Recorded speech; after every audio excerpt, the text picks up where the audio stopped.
الناس اعبدوا ربكم الذي خلقكم والذين من قبلكم لعلكم تتقون.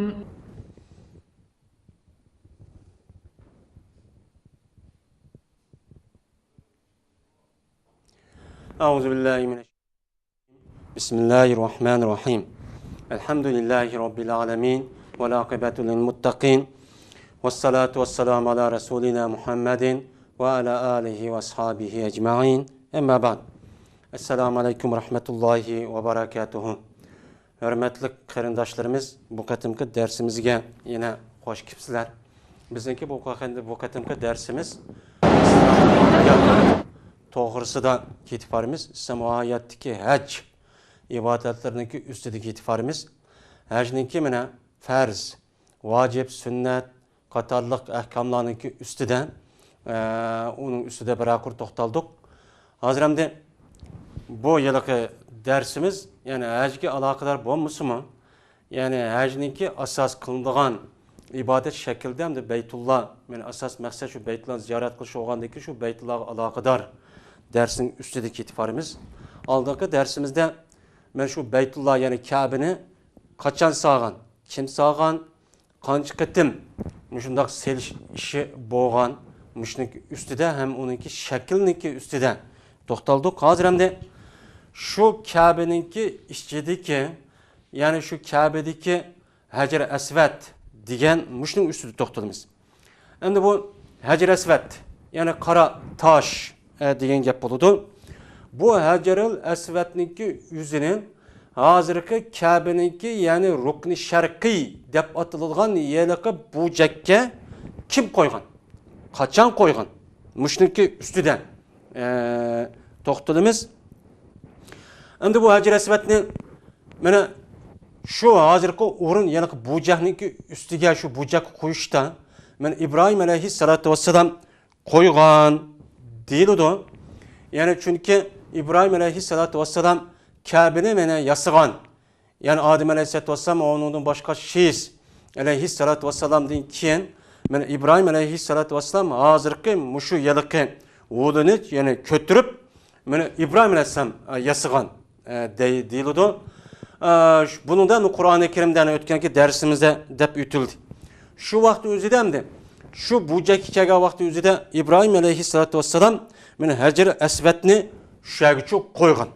Uningdan Payg'ambar sallallohu alayhi vasallam 35 yosh kirgan vaqtning o'zidan meni Ka'baga suv opti va o't opti bo'lib, buni hammani yiqitib mushtaq qotgandan keyin bu yerdagi Quraysh qabilasi buni yiqitib boshqadan bir yasash ishi olib borgan. Shu vaqtning o'zida meni Hajar Aswad kelgan vaqtida bu Hajar Aswadni ne qo'ymiz, kim qo'ydi deganlikniki ustidan ixtilof qilishib, oxirdan de mushaga kim başta gelse meni şu qo'ysin degan ashnaga ittifoq keldi. Buni ularningki Payg'ambar sallallohu alayhi vasallam birinchi bo'lib u yerga Payg'ambar sallam kelgan bo'ladi. Payg'ambar sallam kelgandan keyin bu yerga lekin Payg'ambar alayhissalatu vassalam shu Hajar Aswadni shu hozirgi o'rniga mana o'ziniki muborak qo'li bilan qo'ygan bo'ladi. Endi bu Hajar Aswadniki turi qanday bir tosh. Bu qanday bir tosh? Yani bu Hajar Aswad degan, Hajar degan tosh degan gap, Aswad degan qora degan gap bo'ladi. Shu Hajar Aswadniki yuzi qanday bir tosh? Dunyodagi normal bir toshga o'xshamdi yoki bu dunyodan boshqa bir planet, boshqa bir yerga kelgan toshmi? Mana buning ustida to'xtalamiz. Endi shu Hajar Aswadniki yuzini İbrahim alayhissalatu vassalam shu Ka'bani mana bino qilgan vaqt o'zida Hajar Aswadni qo'ygan vaqt o'zida mana buni İbrahim alayhissalatu vassalam qo'ygan. İbrahim aleyhissalatu vesselam koyup bu taşniki yüzünü Cibril aleyhissalatu vesselam cennetin ekegen. Cennetin ekilip mene İbrahim aleyhissalam mene belgen İbrahim aleyhissalam şu cenneti keltügen Cibril aleyhissalam cennetin ekegen bu taşniki yüzünü şu cayga koygan. Bizim itikadımız o emdi. Bizim itikadımız o. Böyle bulunda bu doğruluk. Mene Peygamber sallallahu aleyhi ve sellem'ninki hadisleri var. Peygamber sallallahu aleyhi ve sellem şunda degen. İnner rukna vel makame yakutana yakutetani min yakutul cennet. Mene rukun bilen makam İbrahim yani rukun Yani Hacer Esved, Makam İbrahim, cennetniki yakutlardan boğan 2 tane yakut. Yani bunu niki taşlarınki üzerine şu nimeden ekegen, cennetlik keltürülgen mene taş de Peygamber sallallahu aleyhi ve sellem şuna degen. Yine bir hadiste Peygamber aleyhissalatu vesselam el hacerul esvedu min hicaril cennet. Hacerul esved cennetniki taşlarınki katarı degen. Hem dememiz malum şu yakutmu bir taş. Anda o andaki Peygamber sallallahu bu hadisideki mene bu Hacerul esved cennetniki taşlarından bir taş digenlikniki üzüden yani cennet bu Hacer esved yer şaridiki normal bir taşka okşaşçı emas. Buniki keliş menbai cennetten çok kelgen digerliğini çok uqturdu. Yine İbn Abbas radıyallahu ta'ala'nın rivayet kılan bir hadisinde Peygamber sallallahu şuna degen. Hacer esved cennette düşken deydemdi. Cennette düşüp müşte keltürülgen dep munda çok değil. Ve onu da başka Peygamber sallallahu aleyhi ve sellem mene yine bir hadisinde Hacer esvedniki üze cennetniki yakut taşlarından boğan bir taş digen Peygamber sallallahu mene bu hadisi vardı. Hem de bunu asasen bizdeki itikadimiz mene Hacer esvedniki üze mene şu cennetlik kelgenligi bu nime o inik. Bunu da hiç kanda bir şekço yok.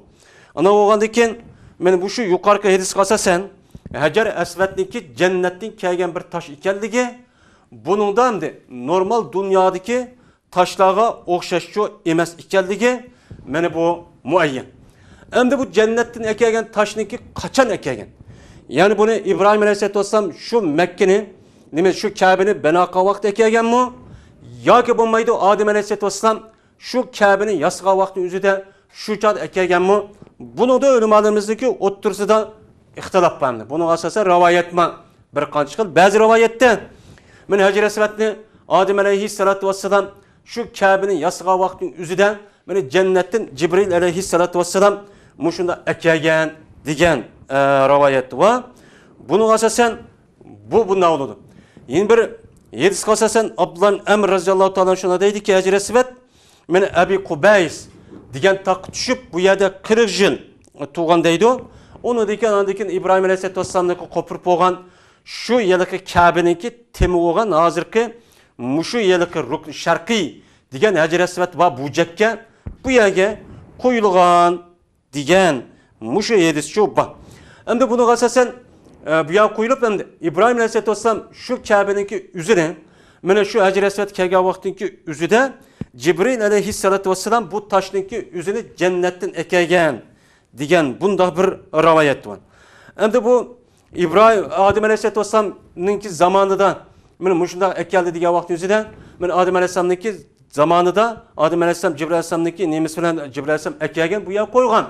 Adem aleyhisselam'daki Nuh aleyhisselam'daki zamanı kelgen vakti üzerinde umumumuz yer şahını su kaplap ketkenki bu çanın üzerinde mene bu taş cennette düşügen boğandaki bu taşını Allah Teala men Ebu Kubays digen tak koyup şu şey saklap kalgan. Onu diken andaki İbrahim aleyhisselam'daki devre kelgen vakti üzerinde men şu çanın üzerinde şu yerge koygan digen muşnaçı gap buludu. Ana oğandaki yukarı muş yedis kasasen mene bu taşninki resmi Hacer esvedninki mene bu cennetin kelgenligi enik ama Adem aleyhisselam'ın zamanıdı mı ya ki İbrahim aleyhissalatu vesselam'ın zamanıda kelgen mi düşken mi digerliğindeki oturzıdan muşunda iki xilço ihtilaf var. Yani iki xil göz qaraş var. Bunu asasen biz hem de Hacer esvedninki normal bir dünyadaki hiç kandan bir taşkan okşamaydıganlığını bu yerde çoğu biz enikço bilimiz bizimki itikadimiz meni bu. Şuna başka taşka okşamaydı bu. Hem de bu katim hazırki dersimiz müşahidcilik yine bir katim dersini yine başlaganda görüşeceğimiz. Ve ahir davana enelhamdülillahi rabbil alemin.